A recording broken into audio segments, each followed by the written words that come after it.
What's going on, everybody? Welcome to another episode of Gaming with the Bros Cast, episode 115. My name is Harrison. I am joined by my brother, Nicholas. As What's always, going on, Nick, how are you doing, man? Nick, man. Oh, man. That's a throwback. Doing good. How you doing, Harry P? Oh, I'm just living the dream. Just living the tarnished dream. It's good. It's good. The tarnished dream. Yeah. Good also, welcome to our Elden Ring podcast. We've officially transitioned. Yeah, we are no longer talking about anything else but Elden Ring and all things. All things souls. You maidenless. you maidenless bastard. We're not just an Elden Ring podcast. Sorry, no, we're not. No. Yeah, that's not all we are. No. It's all we've been playing, apparently. Hey, I did play a little bit of something else this week. Nice. But, I'll talk about that later. But cool. I did get away for a second. Did get away? Where'd you go? No. Oh, you got away from Elden Ring. Gotcha. I got away from Elden Ring. I managed to pull myself away. Cool. Before we jump into more Elden Ring talk, because I've got some stuff to say. Good stuff, of course. And the games we've been playing. Nick, how was your week this week? Oh, dude, it's been a pretty chill week. Picked up my wedding band this weekend. Nice. Yeah, went to Double D's, went to Diamonds Direct, and picked it up, and immediately it was too tight. Okay, nice. And we had measured it before. We had measured it there, and she was like, "Well, have you had any salt recently? Have you, had any margaritas recently?" And I was like, as a matter of fact, I did have a margarita last night and a lot of salt with my chips. So apparently that causes your fingers to swell up. So I've been kind of trying it on periodically throughout the weekend. And I test ran it a little bit today at my computer and just typing around with it, trying to get used to it. I was tapping it everywhere. But it fits better now that I don't have all this salt in my system. So what type of metal did you get? It's titanium. Oh, no, it's platinum. Okay. Platinum. Sorry. Platinum. Okay. Yeah. What color is it? It's like a darker gray, but it's got like on each side of it going around it. It's kind of like a small gap. Okay. Yeah. Kind of looks like our dad's ring a little bit. Okay. Yeah. So I would say it's lighter than that. But cool. Yeah, it feels really nice, man. I kind of just want to wear it around, but can't do that. Can't do it yet. I'll wait 2 months. Yeah, gotta wait 2 months. Put it on. But yeah, that's been my weekend. Just been hanging out. Didn't play too much Elden Ring this weekend. Just hung out with some friends. Took some time away from the game. Yeah. But Harrison, how's your week been, man? It's been good. First week back to in the office. For 2 days, luckily. Mm-hmm. Yeah, I mean, I've got my thoughts about that. I don't feel from the gist of the people that I've worked with, it kind of feels pointless, but again, not my call. I don't necessarily feel any more or less productive.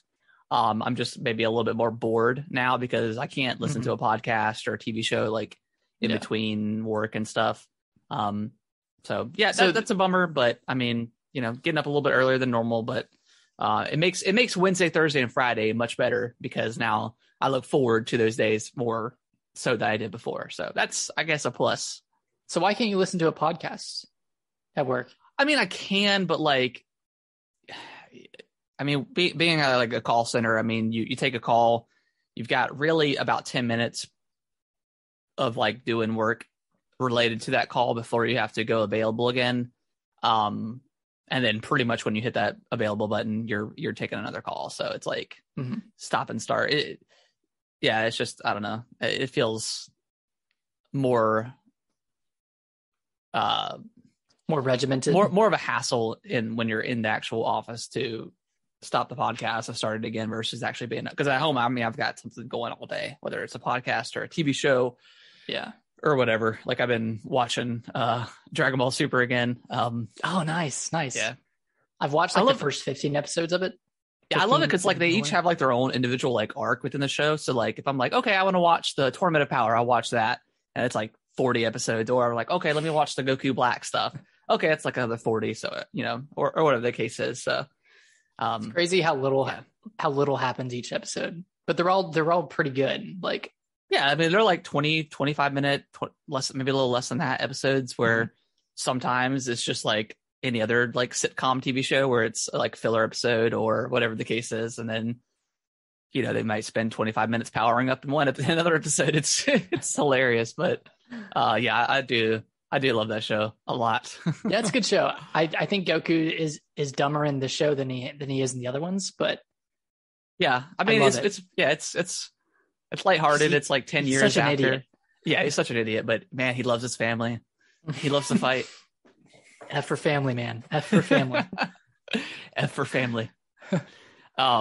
Yeah, it's a good show. But yeah, other than that, just kind of getting used to that. Going on the second week now. With today, I came home and Kellen was watching TV, and I sat next to him, and he snuggled up to me next to me, and I fell asleep for like an hour and a half, just because like I don't know what it is about Sundays, but I never sleep good on Sundays. That doesn't matter if I go to bed early or not. Like I have trouble falling asleep. And it's not daylight savings time. That's not affecting it. You don't think? No, I don't. No, I've always had trouble sleeping on Sundays, for whatever reason. Weird. I guess just the start of the work week. I guess just keeps me up every year. Yeah, exactly. Just thinking about talking to people at 8 o'clock in the morning just gets me going. But yeah, other than that, it was a good week. Good week. Played a ton of Elden Ring on this weekend. Man, just a ton of Elden Ring. Nice. Well, Harrison, should we dive into it? We'll talk about the other game you played first, and then we'll talk about some more Elden Ring. Well, I finished the Kirby demo. Cool. How'd you like it? And it was fun. It was a fun time. It looks great. I love it.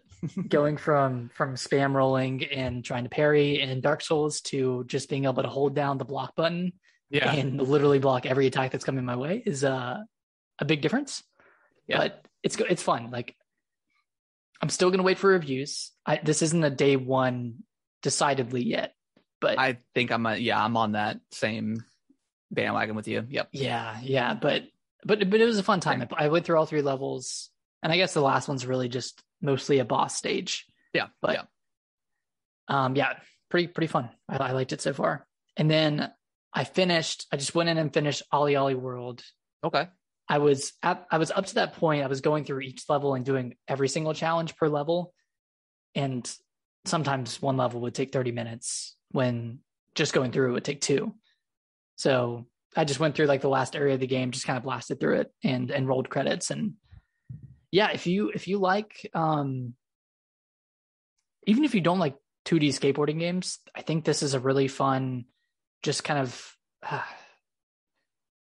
action sports 2D game where mechanics are gradually introduced over the course of the game, and it's super fun. I really, really enjoyed it. I think it's in my top 10 right now for the year, but I've only played 6 games. So. Yeah.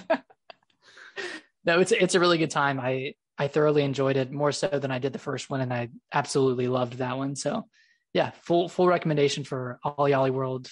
I think it's on like every platform. But Harrison, we've been playing a lot of Elden Ring. I finished it. You have, yeah. I beat it pretty much right after we recorded our podcast last week. I went in and did the last 2 bosses. But yeah, let's talk about it. How are you feeling so far? Yeah, I mean, I'm still feeling good. Like I've loved it. I've been clearing out some of the bosses that I previously did. I went through the last couple of areas. Not to spoil anything, but when you get to we'll say tornado area, there was a lot. It got like tremendously harder than the rest of the game, enemy wise. Yeah. I found myself just running around most of the time, just getting from grace point to grace point, which is fine. There's always those areas in Dark Souls games that 100%. You just do that you don't have to fight every enemy. You could just kind of roll and get through that area. that area does house the Godskin duo, which we talked about last week, and our frustrations with dual bosses. Yep. I died like maybe 15 times on this boss. It's just one of those bosses where I feel like you just kind of gotta get lucky. You kind of I ran my strategy was to just run to the very back of the room behind one and hide behind one of the pillars, activate the mimic, and whatever ring the dinner bell. Ring the dinner bell, get my my buddy to come in there. And then whichever Godskin duo enemy he went through first, we just ganged up on him. And I think the last fight, we decimated like the thinner guy, and then just destroyed the bigger guy. I don't know if you have this problem or it maybe just be the nerves kicking in, but the last like 2 or 3 hits, like I always struggle with getting to the boss, because like I just want to get in there and do it. And I know that's the nerves and also just me being greedy and wanting to finish it. But I always struggle with like getting like the last 1 or 2 hits, because I know it's the last hit, and like that just you struggle as you die while you're trying to, or not die, but just like I want to get in there, just roll around and just smack them once or twice. But like I feel like I'm usually either getting hit or they do like an AoE attack or they push me back or something, and I can't get in there. Luckily, most of the time I have the mimic there anyway, so he's dishing out damage.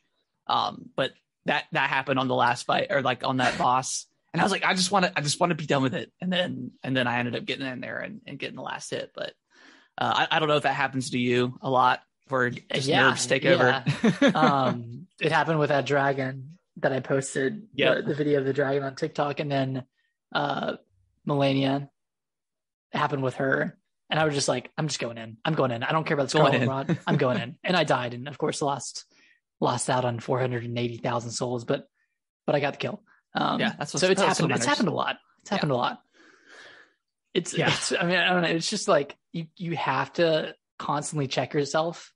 Yeah, you do. You're like, all right, I see it. I see there's 2 hits left. Don't be an idiot. Don't be an idiot. Don't run in and just try to hit.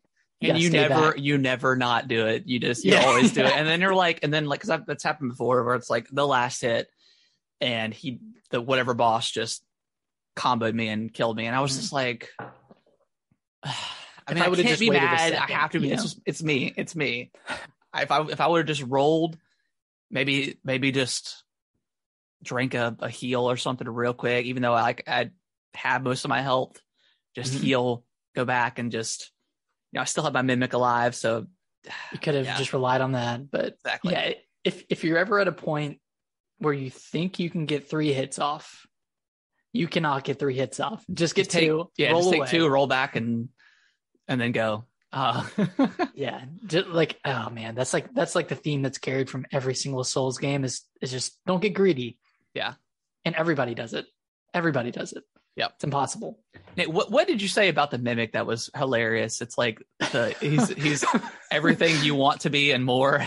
he's everything you want to be. He's smarter than you.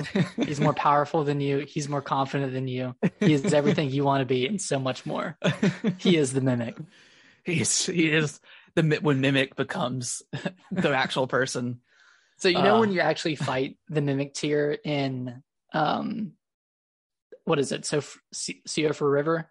Yeah, like the top level of that place. Yeah. I saw like this video of someone looking at a message, and I can't remember what it was saying, but it's like, how the mimic it takes up your character when you're fighting up against it. Yeah, like when you're fighting that boss, and one of the messages was like weak foe, or like didn't expect weak foe. yeah, because because I didn't know that you could, if you go into that fight with other weapons and then switch like while the mimics it'll it won't exactly copy what you have, but that's hilarious that because I'm like myself and probably 99% of everybody else, like you destroy that thing, so you're like, am I weak? Do I suck? What is my build? He was using magic against me, and I was like, I don't even use magic, and I was like, oh, maybe I should use magic. I have it in my arsenal, and this guy's over here using everything he has. And I'm like, I'm just gonna use my greatsword. I'm just gonna keep slamming it. I'm gonna do my jump attack a couple of times. Yeah, that's what I did. Throwing fireballs at me. That's because like the mimic's also not subject to like they can use like items in your inventory and not be subject to like actual usage of it. Like usage of it, they can just spam it. So like when I tried out the magic build, I had got the Azure Comet spell, which if you don't know what that is, it's the Kamehameha move that you've probably seen on YouTube and TikTok and like everywhere else. And I went to the bestial place, and like that giant, like I can't remember his name, but like the giant like that's standing out there with his back turned to you. Yeah, I had got that, and I tried it on him because I was like, okay, what's a boss that I know is just standing there? And I was like, oh yeah, let me go there. And I did it, and it I got a lot of his health down, and then I ended up just getting destroyed. So I ran back into the area where the doors are, and he was trying to attack me, but he couldn't get in. There was a couple times where I thought he was going to clip through, and then if that would have happened, you just let the souls, you just Elden Ring take over from there.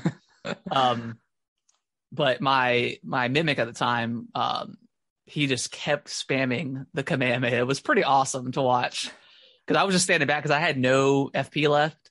So I was just like, but he was just going to town, and he ended up doing it, which was like super clutch. So that was like awesome. I like how you say my mimic at the time, like it's an ex-girlfriend or something. Like my girlfriend at the time, she was just blasting away these Kamehameha blasts. Blasting away, going Ultra Instinct. The mimic has got to be like one of the best features ever to be in a video game. It's awesome. It's so much fun to use. And I feel like it's revealing a problem in Elden Ring because I feel like a lot of bosses are too hard to not use a mimic.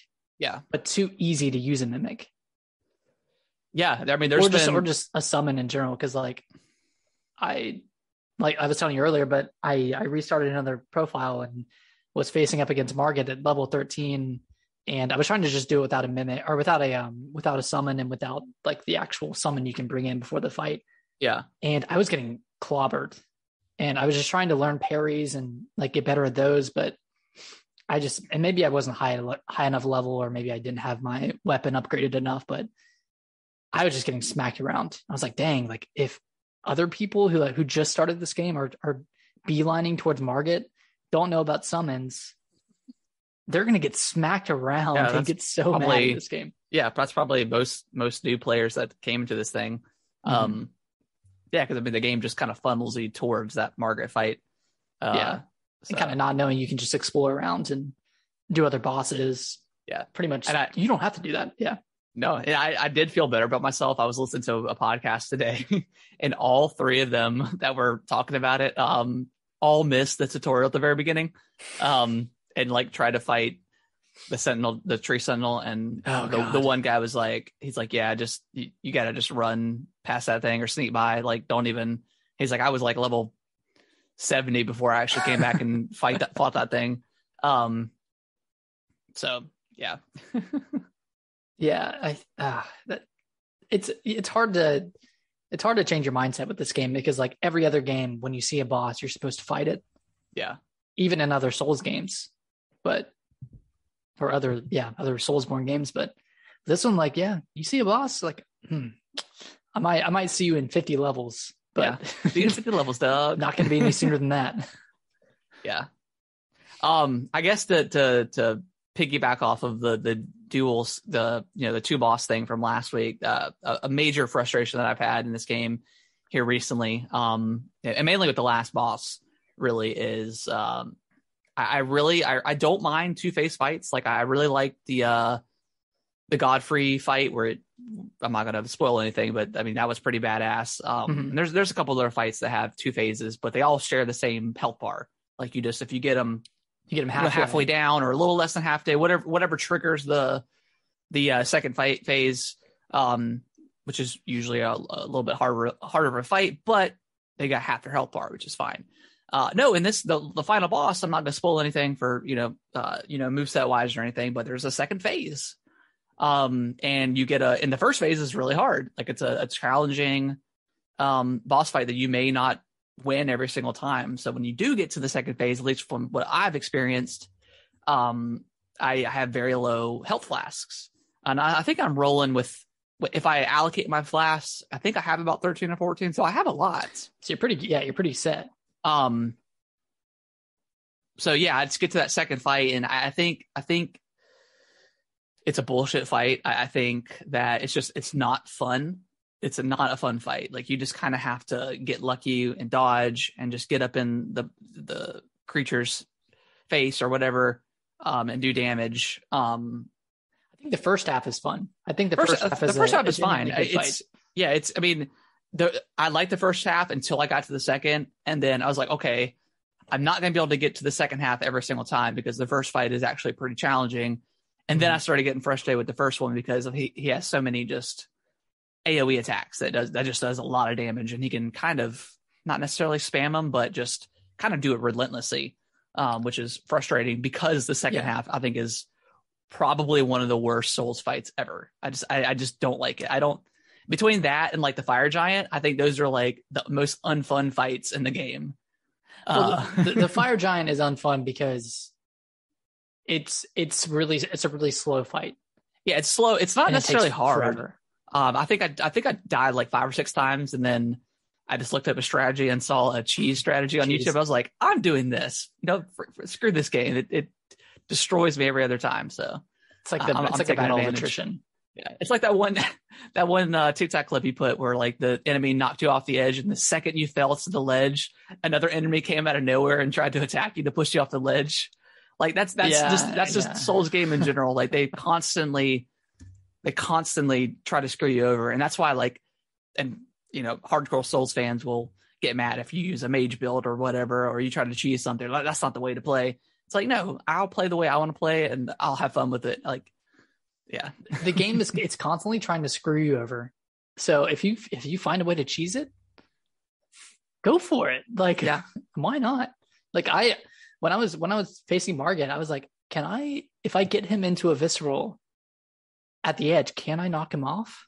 And I really tried, but you can't. I don't think there's a proper way to cheese Margit, unfortunately. But I've seen a few TikTok clips where he's like jumped off the edge. Oh, really? To his death, yeah. And it may just be a certain spot or something where like there wasn't a barrier or whatever, or that player just got extremely lucky. But if you could choose a boss and find a way to do it, do it, because the game screws you or tries to screw you at all times. So I have a question for you because, and I guess let's try to remain as spoiler free as possible, but the end game I feel like is a lot different than the first 2/3 of the game in terms of pacing. Yeah. In terms of like, the boss to exploration ratio in the final third of the game is a lot higher than it is in the first 2/3 of the game. Once you get in I can't remember the name, but the area with the giant tree that's in the game that you constantly see, the giant Erd tree. Once you get in that area, in that castle area, it's just kind of like it's just kind of legacy dungeon after legacy dungeon. There's not much in between. And then kind of a boss rush. Yeah. And then a boss rush. Yeah. Yeah. Did you like that? Like, did you think that pacing was good at the end with like, what were there, like 4 bosses pretty much back to back? Yeah, I didn't really have a problem with it.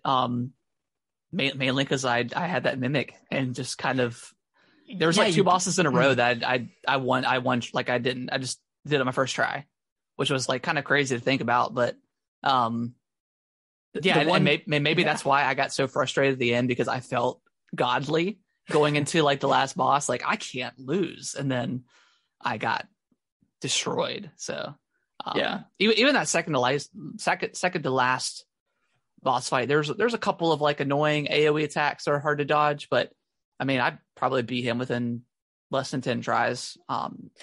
It wasn't too bad. Talking the entire time, and you beat him. You beat 3 bosses in the time we were talking. I was like, when you beat that first one, the first one before you go to the other area Yeah. and fight the easier boss. I was like, damn, you beat him first try? That should be a really hard boss. Yeah. Yeah, I was impressed. I was like, damn, that one took me like between 6 and 10 tries, I think. Okay. Yeah, I don't know. I just again, like that, if we're talking about the boss I think we're talking about, yeah. After I got to the second phase, he had like 2 or 3 hits left, and I was rolling back at the time and healing up, and like I should have clipped it, because my mimic he ran into the fray, confidence, brave, his brave warrior soul he jumped up and did a slam attack, and then immediately counter with just another sword slash, and just took the enemy out. And I was like, can I marry you? you're so beautiful. You look so good, all gray and stuff. Yeah, that mimic tier is amazing. Yeah, I feel bad for all the other Ash summons in that game, because they're just so underused. That was the first time I used the jellyfish today. Really? Yeah, I've used it once, I think. They're pretty good, man. They're pretty tanky. Damage. They don't do from what I've seen, do a ton of damage, but they have a big health bar, so they can pretty much aggro. Pull the aggro.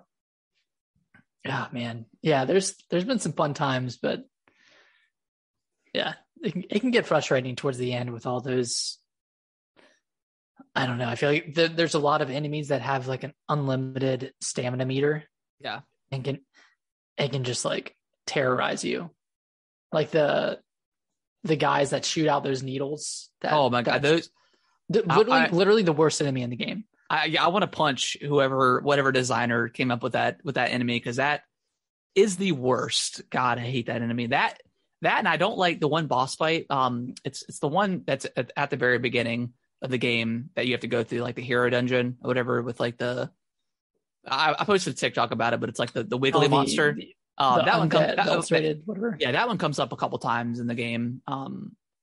Actually, I was before. I guess after the castle, after Stormvale. Yeah, no, I'm trying to think of the area. It's pretty close to the end, but anyways, that enemy, he's like in the pool of like scarlet rot stuff, with like I think it was like a somber, like a dragon somber, smithing stone or something, and he came and I attacked him a couple times and then got scarlet rot, and I was like, nah, I'm good. And then like I jumped across this tree branch and then just used my bow and arrow and my throwing knives to take him out. He wasn't a named boss or anything, but I took him out because I think was this before. This is like the area where you have to like run through the scarlet rot, and there's like the baby baby praying mantis guys that come out of the poison. And there's a couple of those the big praying mantis guys like kind of spread around, but you can kind of navigate that area pretty easy. Mm-hmm. But yeah, there was one of those wiggly monsters. I was like, nah, I'm gonna go across this area and cheese you and get you. Yeah, I just ran away. I went down and I got that grace point first. Yes, but I was enticed by that item. I was like, damn, that looks pretty good. Yeah, but it's totally in a very suspicious spot, very precarious. Yeah, and luckily, everyone's like like monster head or whatever.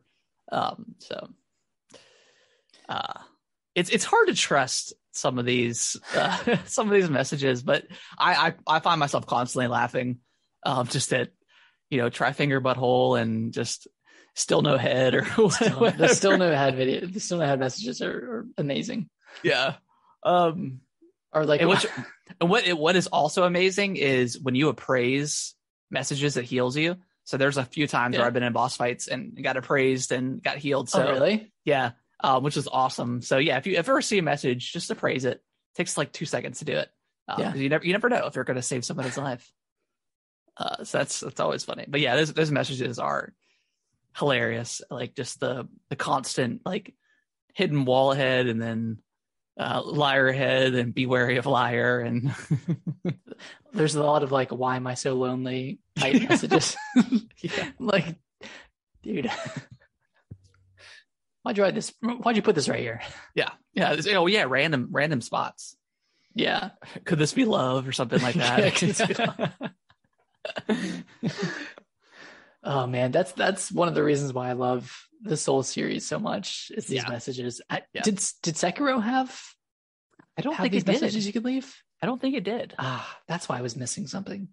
But like just all like the be wary of left or right or whatever has come in so handy. Like people are usually pretty good about that. Not a lot of liars there. Not a lot of liars. Mostly there. truthers. Yeah. I wish I don't know if there is. I wonder if there's a message that's like be wary of the truth or something or truth ahead. But yeah, this game is it's incredible in all aspects. Mm-hmm. I think we mentioned this before. If you don't like Souls games, it's the most welcoming, I guess, the Souls game has ever been, as far as just giving you an option to, if you're fighting against a boss or you're stuck at a wall, you can there's always areas that you can go to, with it being completely open world, which is awesome. But at the end of the day, it's still a Souls game. It's still very vague. Yeah. If you don't like that aspect, if you feel like it's too hard or unfair or whatever the case is that you just don't like the Souls game, it's probably not going to be for you.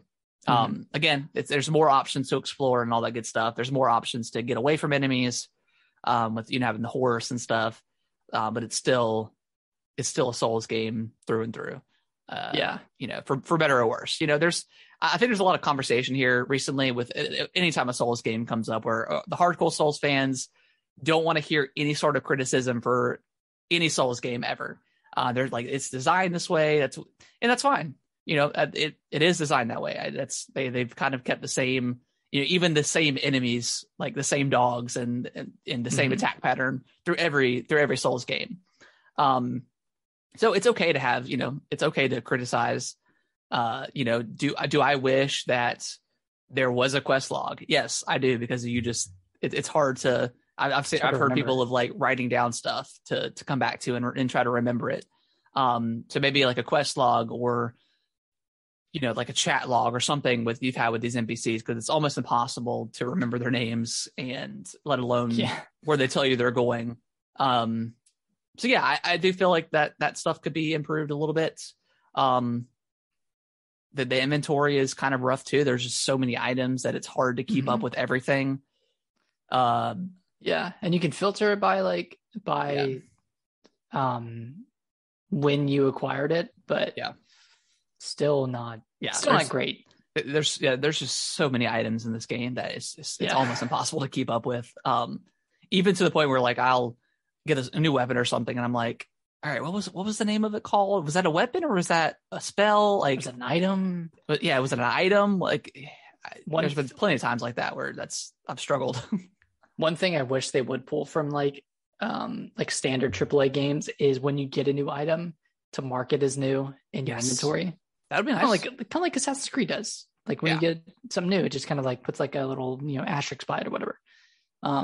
I think that'd be very helpful, because you're right. Like I've gotten like a weapon from like a great boss or like a great enemy or whatever, and I'm like, dude, where's this weapon? I can't find it.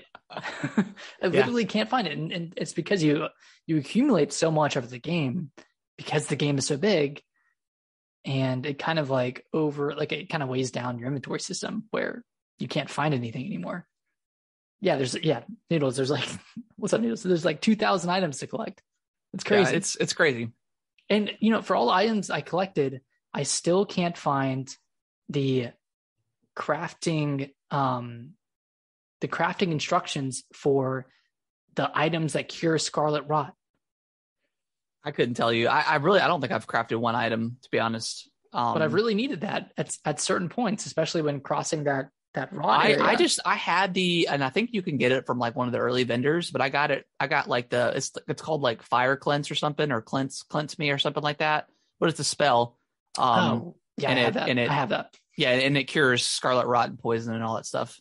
Okay. So I just use that, and then I just use my flask for that. I think you're right. Maybe having an asterisk or something, or highlighting an item that's new would be would be helpful. Mm-hmm. Yeah, it's so much stuff. Kind of going off that, one criticism that personally I have of the game is I like, normally I like replaying Souls games a lot. Like I like replaying Bloodborne, Dark Souls 3. With this one, like I'm just not as inclined to replay it because there's so much. Yeah. There's just arguably an overabundance of bosses and areas. And like some of them are completely optional and they're huge. They're optional areas off of optional areas. It's like the one you were at with the boss you were kind of struggling with.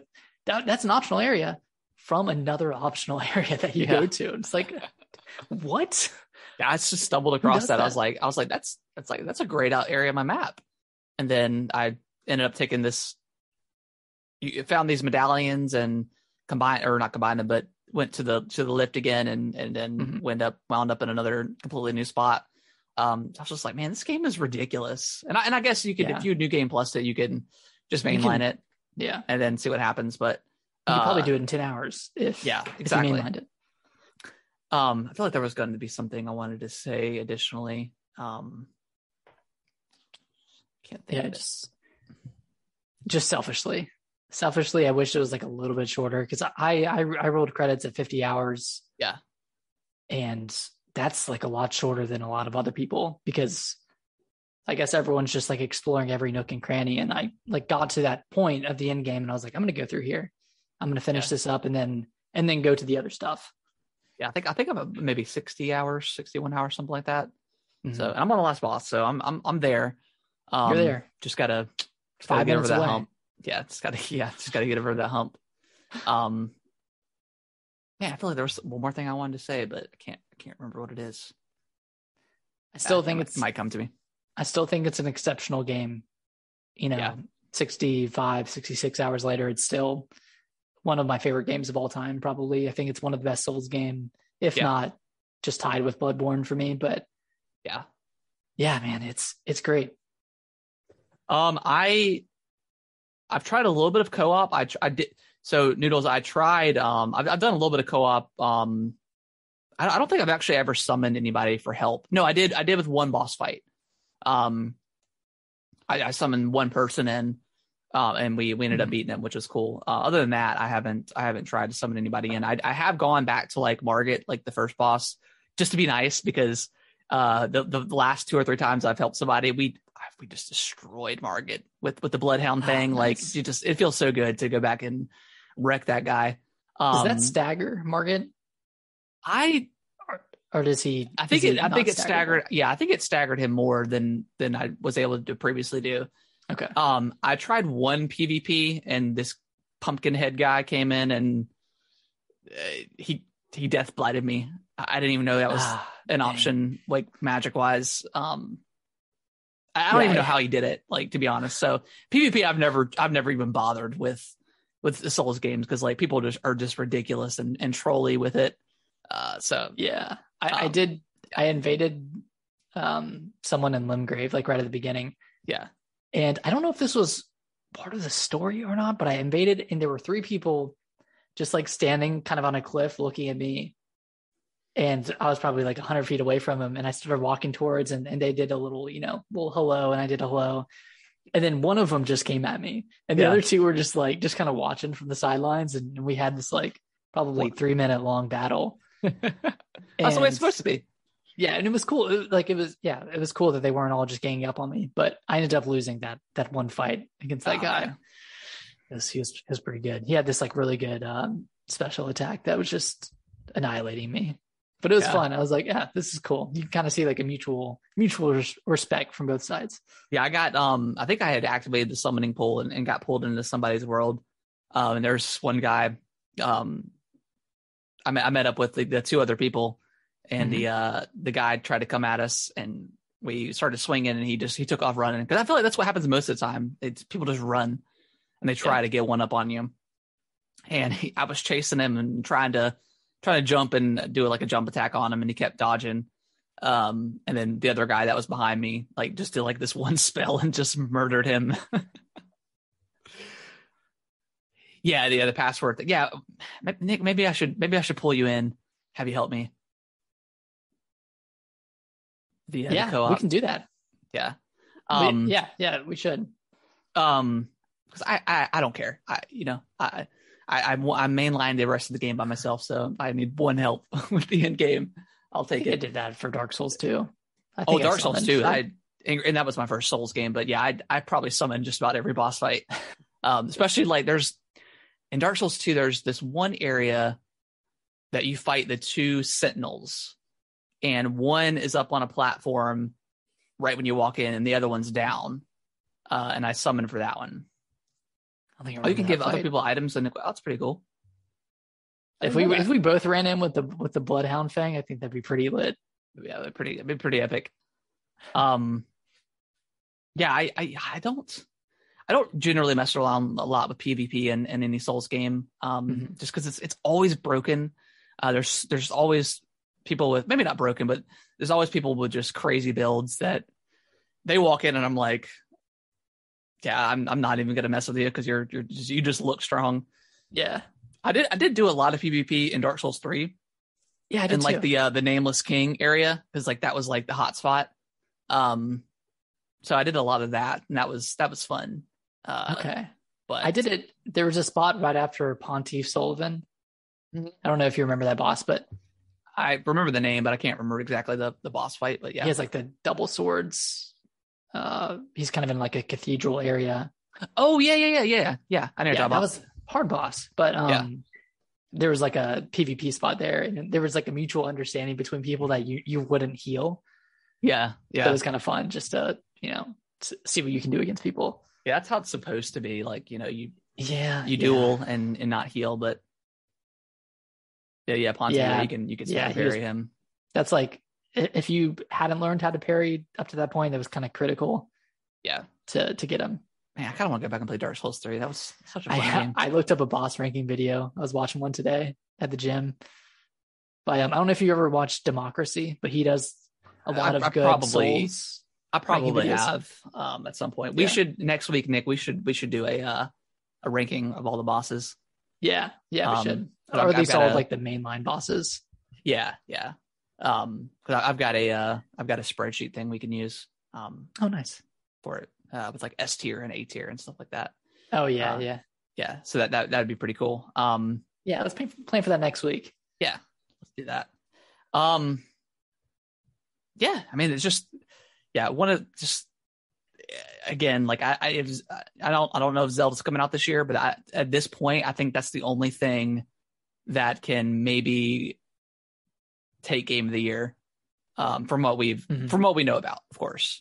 We talked about Starfield last week and how we weren't like super pumped for it, but we'll definitely play it, obviously, because it's a Bethesda game and Game Pass and all that good stuff. So, but this is one of the greatest games I've ever played. It's crazy. I just love it so much.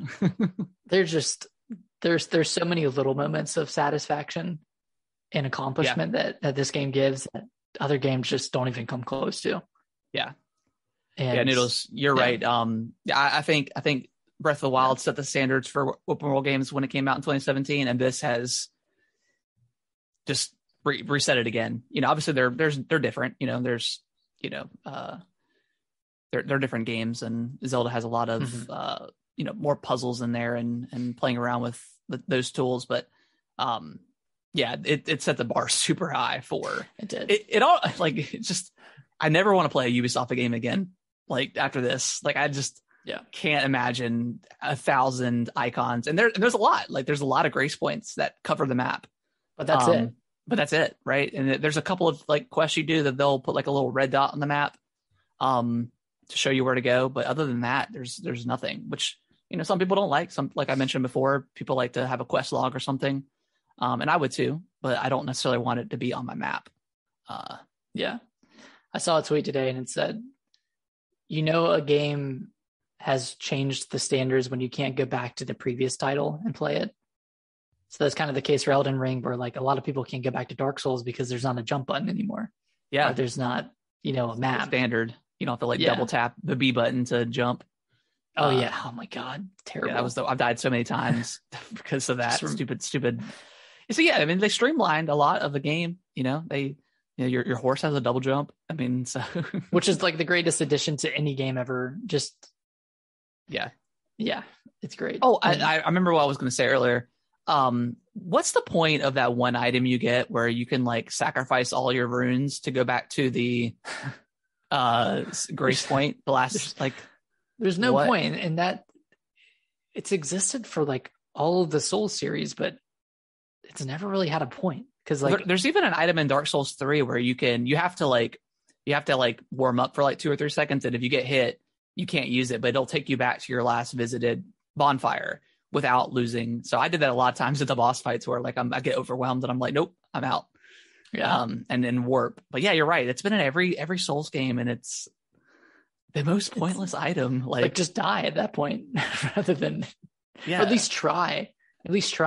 I wonder like if there's probably no way for them to know, but I wonder if it's the homeward bone, but like you can warp anywhere else, and you at least in Elden Ring you can. Yeah. But homeward bone was the one, in Dark Souls where you could just warp without loss of runes or souls. Maybe underground, like maybe in a mine, if for whatever reason you're like, I'm lost, I don't care about my souls, or I don't care about my runes. But then just die. Or just keep exploring until you die. The early teleportation event, yeah. I don't know. Yeah, it's a weird one. Nick, any last thoughts on Elden Ring? It's amazing that this is the 3rd episode and this has just been like story time for Elden Ring. Yeah. Man, it's good. I've cleaned up all the major bosses. Yeah. And now I'm starting a new character just from scratch. But did we talk about the 33 minutes? No, I didn't watch that yet. I need to watch it. I watched the 49-minute speed run, and that was kind of crazy because he would like within the first like 10 or 15 minutes of the game, he was at Volcano Manor. What was he like? Was he choosing the environment to work through it, or what was? How do they do it? Speed runs are always fascinating to me. Like, I don't know how people do it, but it's one of the coolest things to watch. There's like some sort of glitch or something where you rest at a grace point and then you quit out, and then when you start back in, you are just in a completely different area. Weird. Okay. Yeah, so he did that right before the major boss in Volcano Manor. He did that. Okay. And I think he ended up in the tornado area. Wow. So he skipped like a major portion of the game. Yeah. And then I guess just finished it off from there. But it's crazy. That's super cool. And then I don't even imagine how the 33-minute one went. I'm assuming it was somewhat similar. Some sort of the same method, yeah. Yeah. But a lot of it was just him running around the horse. Just going because he was in the Atlas Plateau for a lot of it. And he had to go from like one end to the other, essentially. Interesting. And that was a few minutes, but yeah, man, speedruns are cool. I want to see like an all mainline boss speedrun, like a glitchless main run or mainline boss speedrun. Yeah. See how that goes. There's one guy that I watch. I think his name is like Faraz Khan or something like that. I'm probably saying that wrong, but I started watching him a lot because he was doing like Sekiro speedruns.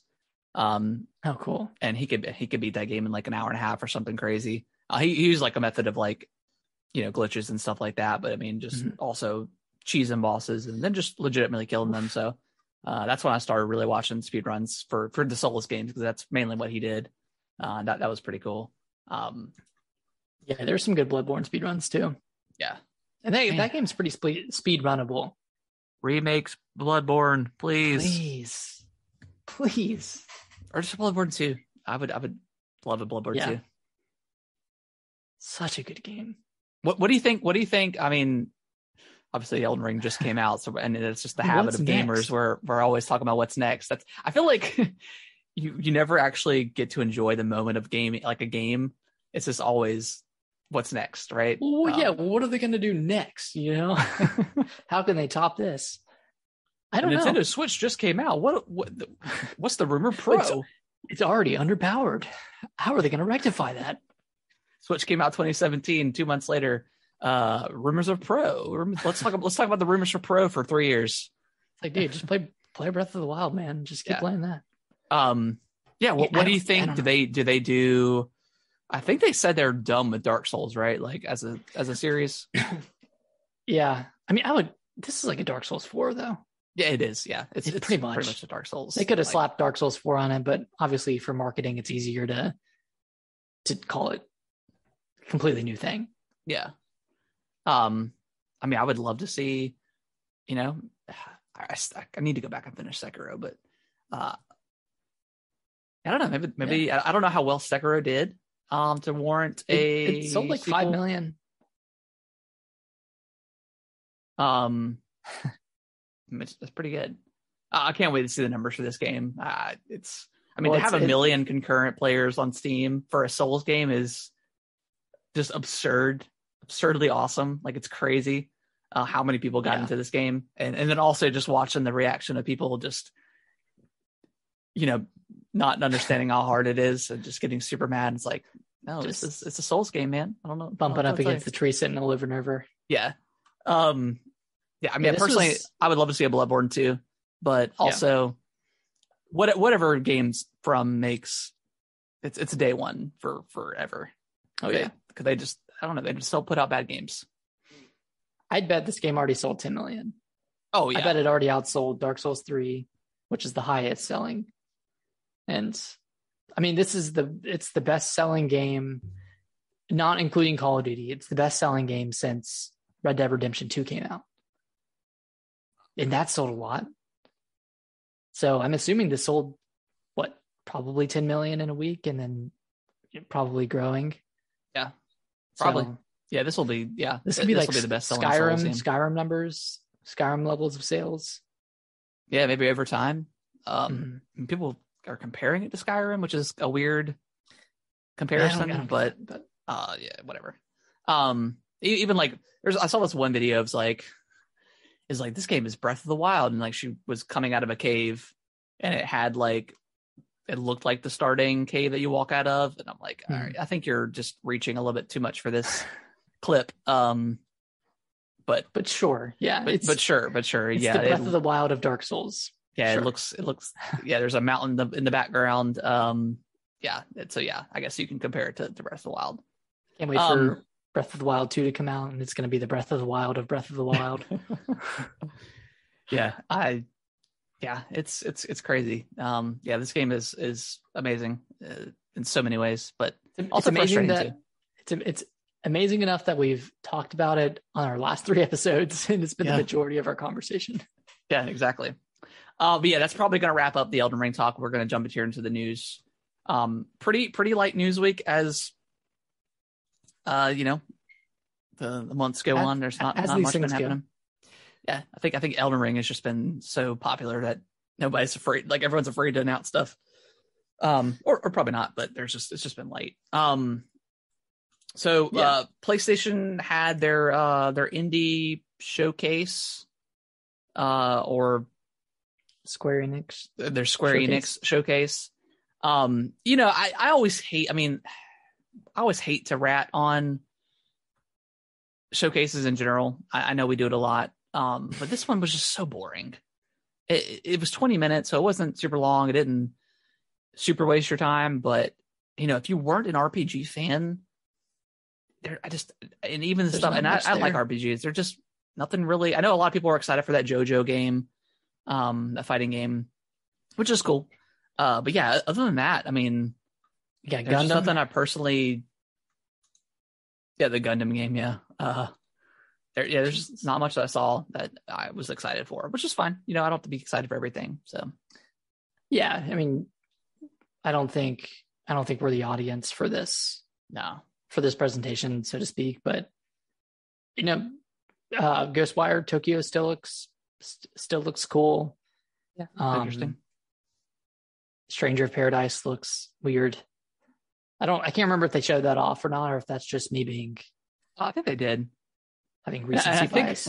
I think my biggest thing is too. It's like currently playing like a 80-hour RPG and just even remotely thinking about playing any sort of Square Enix RPG right now, like just makes me want to vomit. It's like, yeah, no, I'm good. Yeah, Stranger of Paradise is Neo, but with Final Fantasy, and Okay. Neo is Dark Souls. Yeah, it's like a So there's Dark a connection. Souls. There's a connection there. Yeah. I added this in real quick, but Advance Wars Reboot Camp was delayed. Yep. It delayed indefinitely from its April 5th release date due to the ongoing war in Ukraine. Yep. And I mean, I think this is a great move because this is a war game. Like this is like Yeah, it's a tried and true war game. Yeah. tried and true war game. I think the original one kind of played off of the idea of like a war with Russia. Yeah. And coincidentally, that first game came out on September 10th, 2001. Wow. So just bad timing. Yeah. Bad timing for this entire series. But yeah, that's delayed indefinitely. We don't know when Advance Wars is going to come out, but you know, like, what are you going to do? Like, you're not going to put this game out in the middle of war. Yeah, it's pretty bad taste. So yeah, good on Nintendo. Plus, I mean, the game could probably use an extra bit of polish too. So you know, it works out. I'm sure. You know, I'm sure some people are probably. I mean, how upset can you be with the understanding behind, you know, it being pushed, you know? So yeah. So yeah, good for them. And then I guess just to piggyback off that, you know, so many game outlets or so many companies now have suspended sales in Russia too. You know, whether it's software, hardware, you know, I think like Netflix has suspended. It's like pretty much everybody has suspended. Yeah, has suspended their, you know, their services in Russia, which good on them. But let's see here. There's a Hogwarts Legacy showcase on Thursday. Is that a PlayStation exclusive game? Initially, I didn't think it was. That's what I thought. I thought it was multi-plat, but if it's going to be, maybe it is. I'm not sure. No, it's coming to Xbox. Okay. Maybe they just got PC. like some sort of deal or something, some sort of DLC or something like that with PlayStation. Yeah. Yeah. I'm looking forward to seeing that game. Not the world's biggest Harry Potter fan, but you know, this game looks cool. I know a lot of people it's been rumored for a long time prior to it getting announced. And I know a lot of people are looking forward to it. So yeah. Yeah. Having an open world, I'm assuming open world Harry Potter game would be kind of interesting. Yeah. Kind of a new age medieval type game with spells and wands. Yeah. I wonder. Yeah. We'll find out on Thursday, but yeah, I wonder how the gameplay is going to be and what like style of is it going to be like a Dark Souls game? Is it going to be excruciatingly difficult? We don't know. Exactly. And then last story, we got an Xbox Indie Showcase coming on Wednesday. So new announcements coming out of that. They're going to show off that Tunic game, that Zelda heavily inspired Zelda like kind of game, which I played the demo for that. It's pretty cool.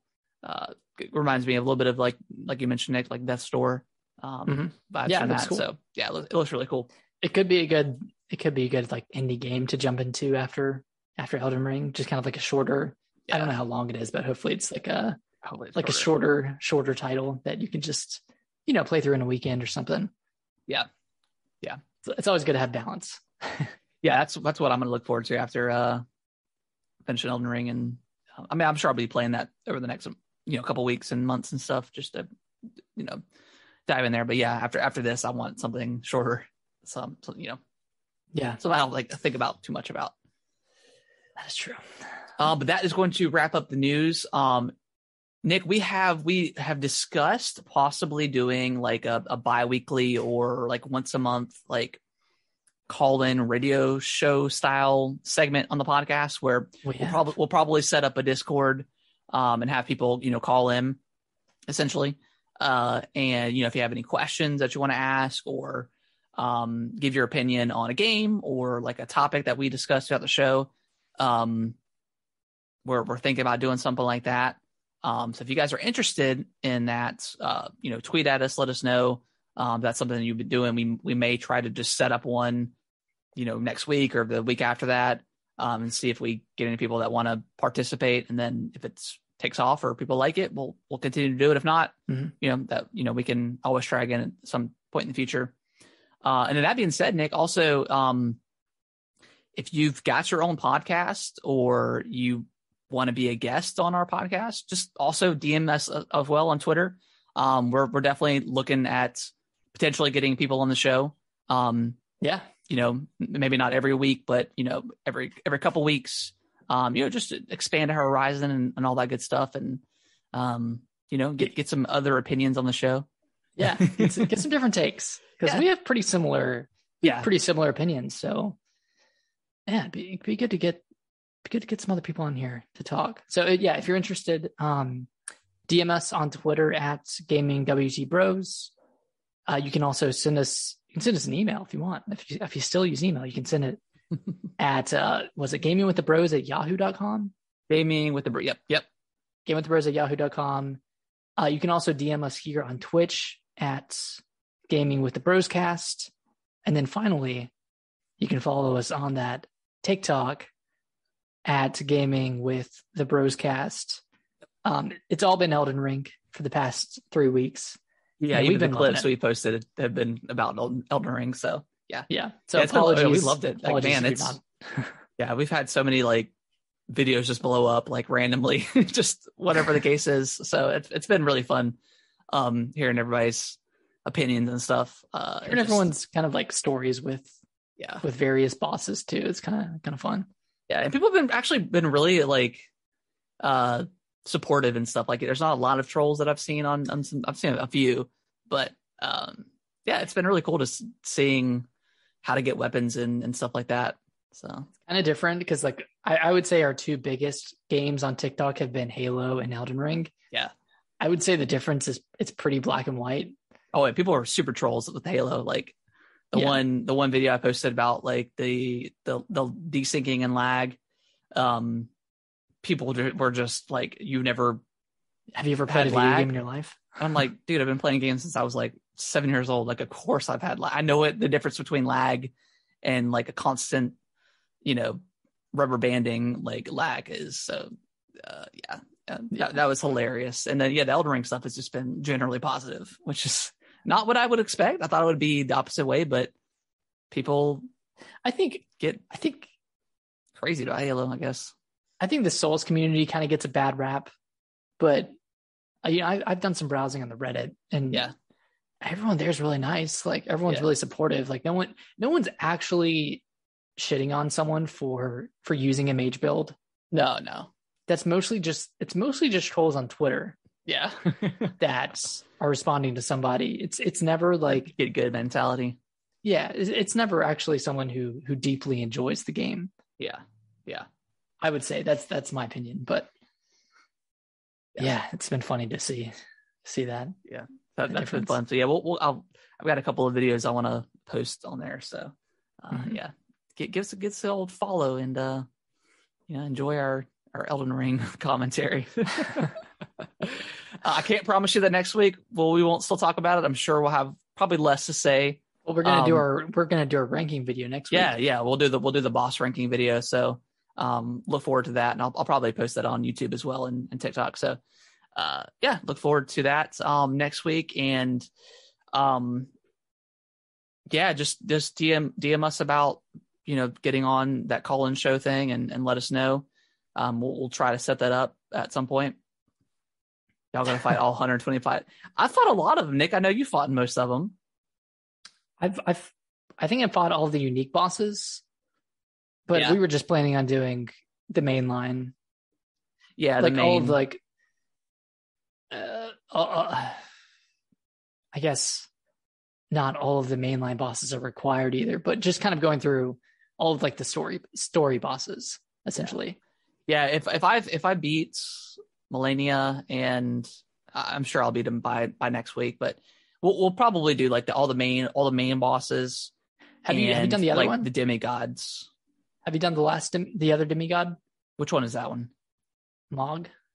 I have not found Mog yet. I don't know where that one's at. I have to look that up. Yeah. I'm trying to think of.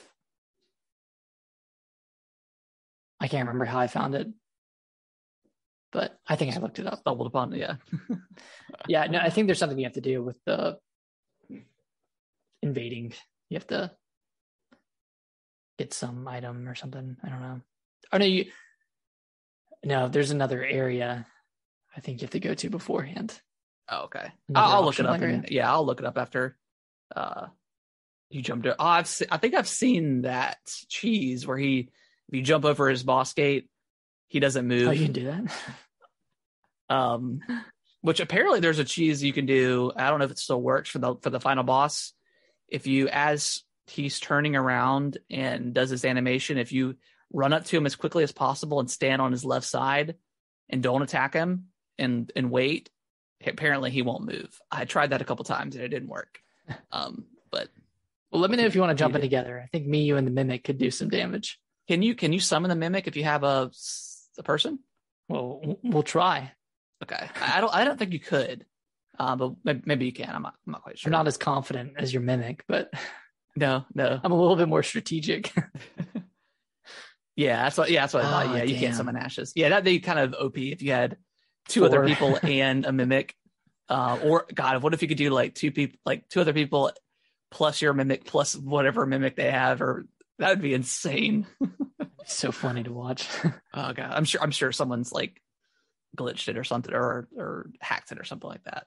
Yeah. But yeah, me and the boys. Let us know, guys, if that's something you guys would be interested in the future. And we'll probably try to set it up either way. For maybe not next week, but the weekend, or the week after that. And see if anybody jumps in. Other than that, that's going to wrap up the show. We've already plugged everything. So happy. I guess not hunting. That's more Bloodborne. Happy. I don't know. RuneScaping. I don't know. Happy felling. Yeah. Felling.